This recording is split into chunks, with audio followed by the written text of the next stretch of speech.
No one likes getting stuck in a traffic jam. That horrible bumper-to-bumper stop and go can be absolutely maddening. You'll be late for work, you got a cake to deliver, so you turn up the music and the air conditioning and wait it out. But our complaints surely fade into the background when we look at what forms of transportation were available in the beginning of the Industrial Revolution.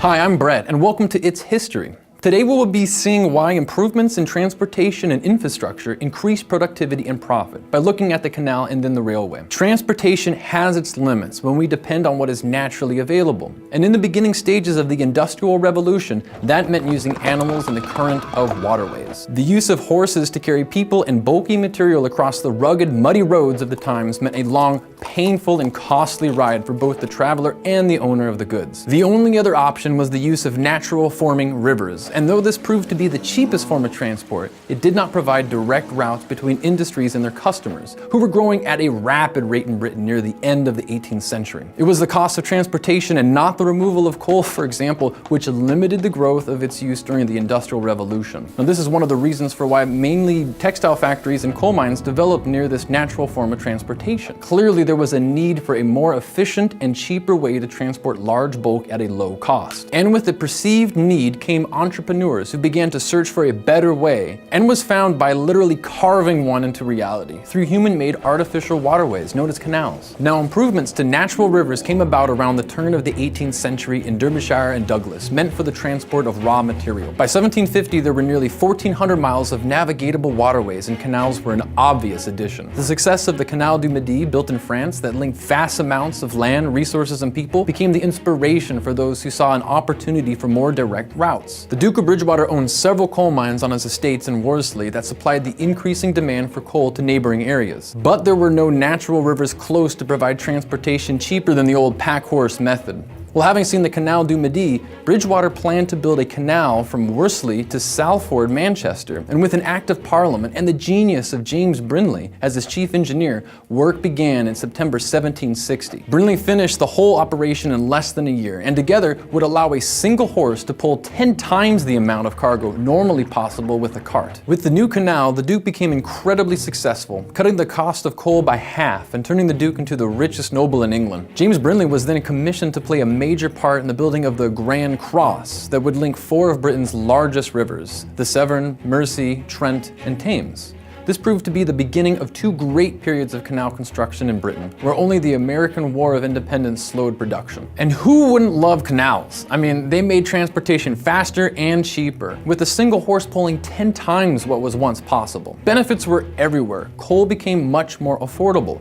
Mines and factories could supply more of their product, and because of this, economies grew as more and more businesses used the canals. This enthusiasm for canals came to such an intensity by the end of the 18th century that a veritable canal mania swept through Britain, where everyone wanted a piece of the action. Investors were literally throwing their pounds at engineers in hopes of turning a profit.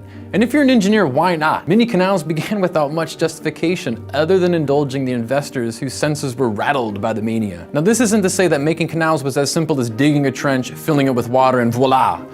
There was a lot of careful planning, technology, teams of engineers and workers, and above all, a whole lot of money to finance such a feat. Canals needed to be level with enough water for boats and waterproof material like clay. Dams needed to be built to provide sufficient levels of water, and technology such as locks were used to help raise and lower boats to meet with varying levels of water that canal builders had available to work with. But thus it was that canals became the first major form of infrastructure that linked cities around the world, cutting the cost of transportation and increasing development along the way. But as the story goes, around this time, the steam engine was also taking off, helping supply coal mines and factories with power, as well as experiments in making the engine mobile in order to help with transport of coal, among other commodities. Enter the locomotive. Although transport via water was cheap and effective, it was a slow process and proved quite difficult during winter conditions when many canals would freeze. The size of the canals would limit the size of boats that used them, and as high bulk items were only profitable when transported to mass quantities, there soon became available a way to carry even more goods and people faster with the power of steam engines. Originally intended for transportation of coal from mines, railways eventually broadened out to pure speculative investment as better means of of transportation for people as well as raw material outside the realm of mines. By around 1840, canals had a competitor in the locomotive that had the upper hand in quickness and sheer pulling power. This forced the canal companies to cut their prices to compete. Boatsmen wages fell dramatically, forcing them to take their families on routes just to survive. But even this was not enough, and by 1850s, the amount of cargo delivered by means of canals had dropped by 2/3. Some canal companies managed to pull a profit who were able to supply markets that were not near railroads. But many were gobbled up by railroad companies as a way to stamp out competition, as rail transport became the dominant form of transportation by the mid-19th century. The invention of the steam engine, as we have already covered, was critical to the development of the modern railroad. James Watt patented his atmospheric engine with a separate chamber that condensed steam. This required payment every time someone used his engine, and soon he was rolling in dough. Because of this, others were looking long and hard for ways to get around this patented process to make their own steam engines. A man named Richard Trevithick developed a way to make an engine that didn't require condensing steam at all, and instead focused on the pressure that steam created. Now, thanks to developments in iron manufacturing, new parts could be produced that would handle higher pressures and temperatures that were not available before. Impressed by Trevithick's high-pressure steam engine, an industrialist named Samuel Humphrey made a 1,000-guinea wager with Richard Crochet as to who could build a steam locomotive to haul their materials first. Well, Humphrey employed Richard Trevithick, whose high-pressure steam engine provided an example of the first full-scale working railway steam locomotive, which Trevithick called the Puffing Devil. Humphrey won the bet against the doubts of many, and after he received his 1,000 guineas, promptly parked the engine back on its block to return his job driving hammers. Horse carriage still remained the norm until Matthew Murray came into the picture with his twin-cylinder steam locomotive that proved to be the beginning of the end for the use of horses for hauling coal. And with George Stephenson, who opened the Liverpool and Manchester Railway in 1830, the first public inner-city form of travel by locomotive was created, along with the first casualty on the day of its grand opening ceremony. Like the canals that preceded them, railways were at first laid in order to improve transportation in the areas that were desperately in need of it.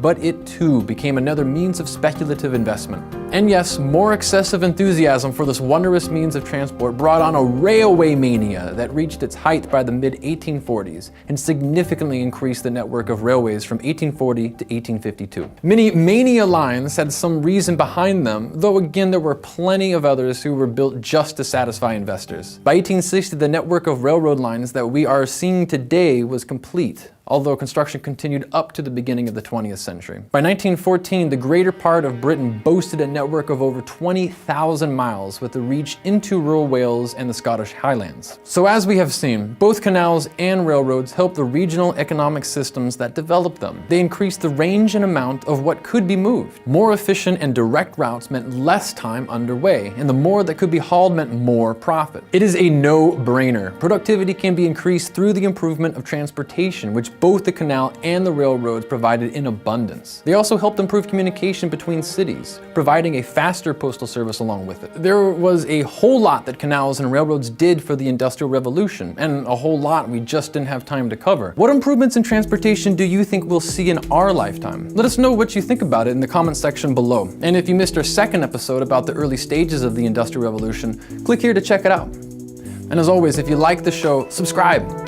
All right, see ya.